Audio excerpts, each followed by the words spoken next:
Well, how you guys liking the time change? Well, there's obviously a loss of hour of sleep this past weekend, but that's not going to keep you from keeping updated what's going on at the Illinois Statehouse, especially in the space of gun control. I'm Greg Bishop with you, Bishop on Air. Like, subscribe, hit that notification bell. A lot of people reaching out to me about House Bill 3239 in the state of Illinois and whether or not this thing's going to be moving forward. And let's go ahead and take a look at it as we pull up this bill. And the measure is in committee, which is interesting. So you've got House Bill 3239 from State Representative Maura Hirschauer.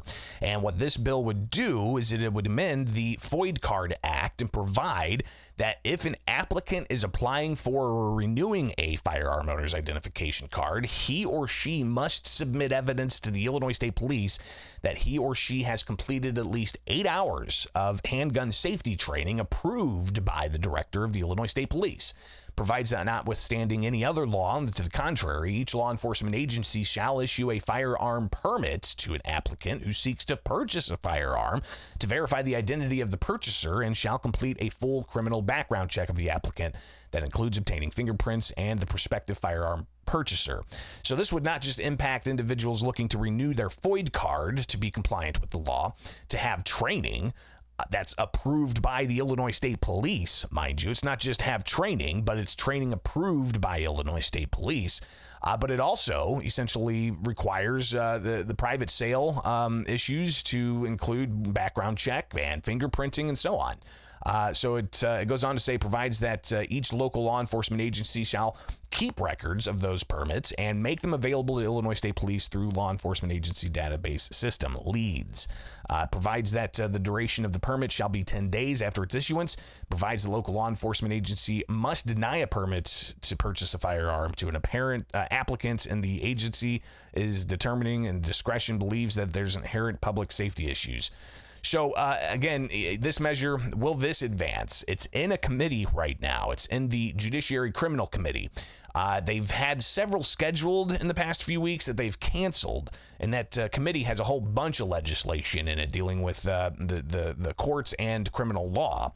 And several of those measures include measures impacting firearms owners.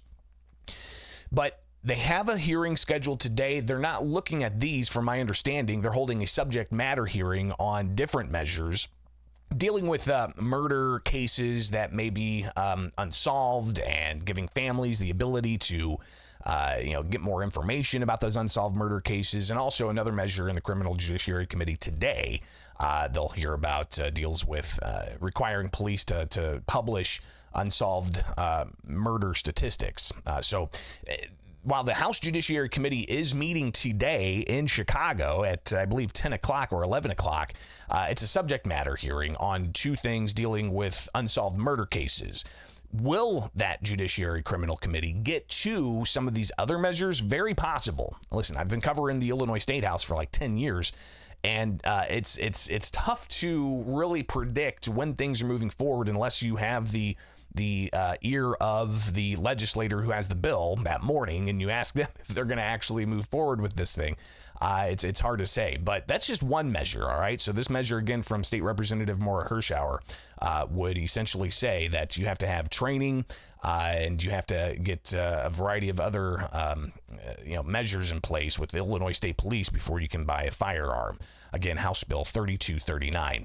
That's not the only measure that's from State Representative Maura Hirschauer. She has several others. We'll touch on that in a moment, but it's also not the only measure that deals with firearm training. There's another bill from State Representative Harry Benton about firearm owner training, and this is House Bill 5254. So House Bill 5254. Again, it says that there's a criminal committee hearing, a Judiciary Criminal Committee hearing today. Actually, no, it looks like that's tomorrow at the Stratton Building. So this could get heard So we'll be watching that space tomorrow, March 12th. In Springfield when they return. So what's this measure going to do? Well, it amends the Firearm Owner Identification Card Act, provides that a renewal shall be automatically denied for any firearm owner's identification card issued to an applicant who submitted an application on or after the effective date of the Amendatory Act if the FOID card holder has failed to complete hands-on firearm training within 1 year after the initial issuance of a firearm owner identification card. Provides that a revoked license for not complying hands-on firearm training safety training shall not be grounds for a denial of a subsequent firearm owner identification card application. Provides that each application for a FOID card shall include the date on which the hands-on firearm safety training has been completed. Provides proof that the applicant's completed it, is currently enrolled in a hands-on training course must accompany the application. Provides that Illinois State Police has the authority to deny an application for or to revoke or seize a FOID card previously issued under the Act if the person has failed to complete hands-on firearm training, and so on. So you can see here more of these kind of training standards, right? So again, House Bill 5254 in the Judiciary Criminal Committee could possibly get a hearing this week, as could Maura Hirschauer's bill as well. So clearly this is something that we'll be watching closely here in the state of Illinois when it comes to the Second Amendment.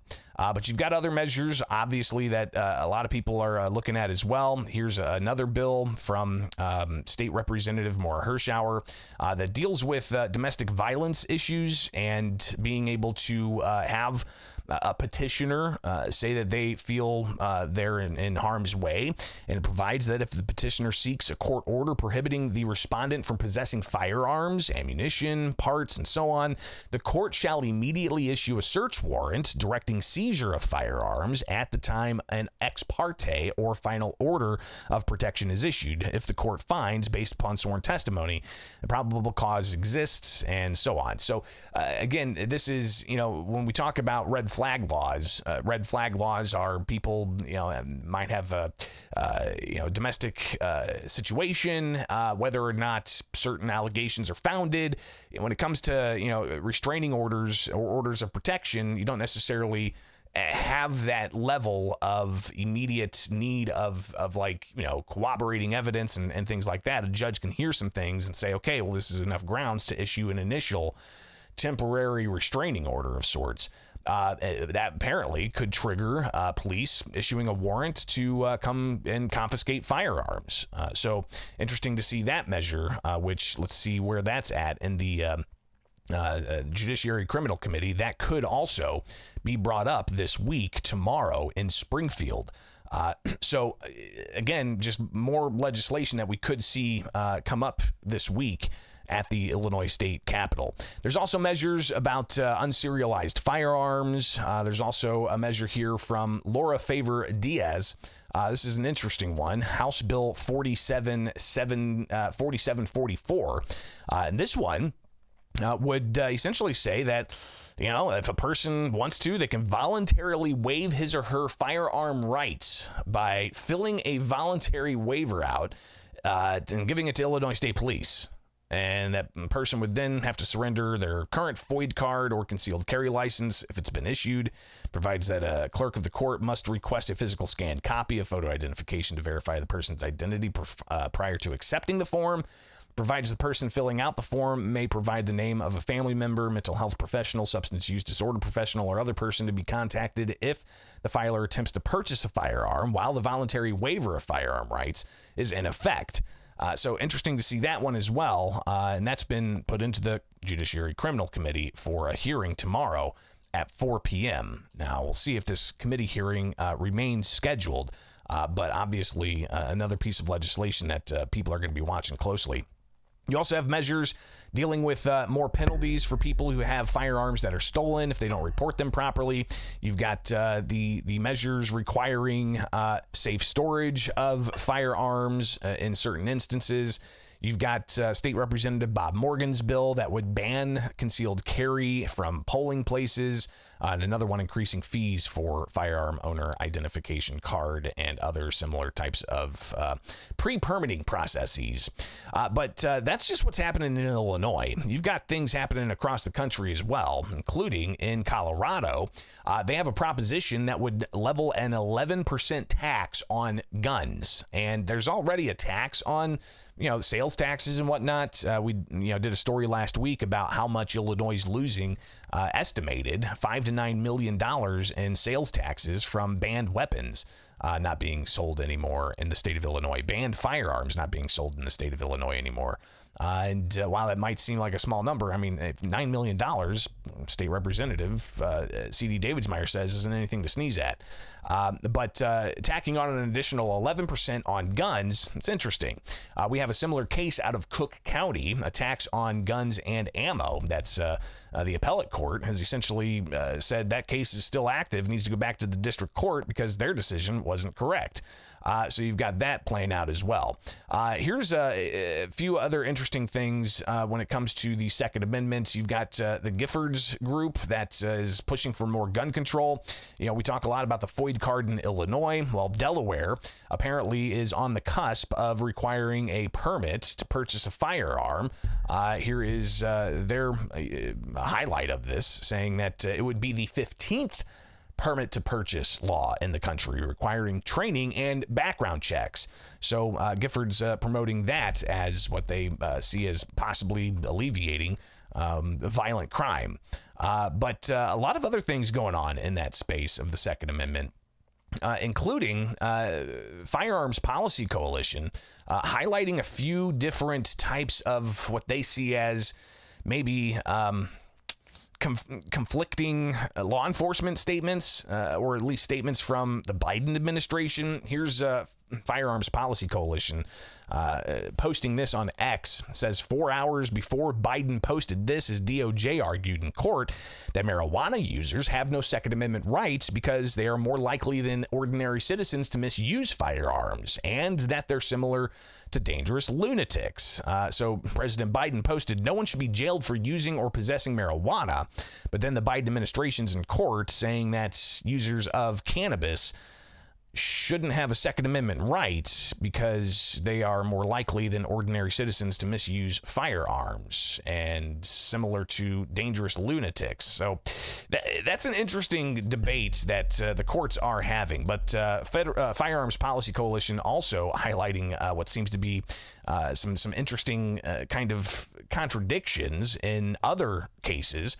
They say the First Circuit simultaneously says that the magazine ban, in a case that it was hearing, is a negligible burden to people defending themselves because they can just change magazines.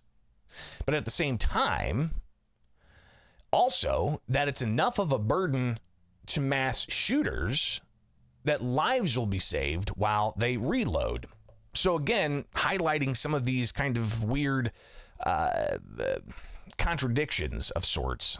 So interesting to see that. And all these lawsuits still waiting for some kind of compensation. People, I hear it all the time. Government can come in and pass laws and enact laws that people say violates their rights within a few days. But then it takes a year, 2 years, 3 years, 10 years to actually get justice. Well, the New York State Rifle and Pistol Association apparently still waiting for New York State to pay $447,000 in legal fees. This is being posted by FPC, retweeted by Costas Morris. The plaintiffs from NYSERPA v. Bruin told the district court that the state has not paid the $447,700 in legal fees they're owed from winning that lawsuit that went all the way up to the U.S. Supreme Court. And a lot of different types of lawsuits being built upon that. So again, fascinating to see all of that. But one thing also that is interesting You have President Non-FUD, who writes for Mom at Arms and does some interesting work in as far as delving into FOIA requests and things. Posts this: FOIA your schools. Keywords: Everytown. Moms demand action. Firearms. Gun violence. He says, F the PTA. F Everytown, go on. Time to expose these communists, he says. Here's some examples of how embedded these people are in the school system. They are after your kids, they say. So he's got a couple of different examples here of what looks like some kind of coordination efforts between schools and firearms control advocates, people who want more firearm legislation. So that's a way to start your Monday morning here with a landscape of some of the latest. But of course, when it comes to firearms and how to teach people about firearms, do you want like Everytown in there talking about gun control and gun sense and things like that? Or maybe C.D. Davidsmeyer, state representative, Republican from Central Illinois, who has an interesting perspective on maybe a different tack to take. Certainly it'll be all around. I mean, I was raised from a very young age with a healthy respect for firearms because I was raised around them. Safety first. I would never point a gun at somebody. You carry it with the muzzle up, muzzle down. Never in a direction of any other individual. I think we need to teach things like that in classrooms and no matter where you're at, not just in hunting communities, but in urban communities as well, so people understand the real impact that firearms can have on someone's life. So should that be the type of firearm training that's done, or firearms education in schools? Respecting the tool. Interesting. All right, that's, of course, a lot to digest this Monday morning when it comes to the space of the Second Amendment. Appreciate you guys being here each and every weekday morning. I'm Greg Bishop. Like, subscribe, hit that notification bell, and also be sure to like and subscribe to Illinois in Focus on any podcast server that you use. Search Illinois in Focus. All right, I want to get those subscriptions up. Illinois in Focus, a weekly podcast that breaks down what's going on at the Illinois Statehouse and beyond. Search Illinois in Focus. It is free. All right, so make that happen, all right? Appreciate you guys being here each and every weekday morning. It is Bishop on Air. Check one, check two, check one, check two. Okay.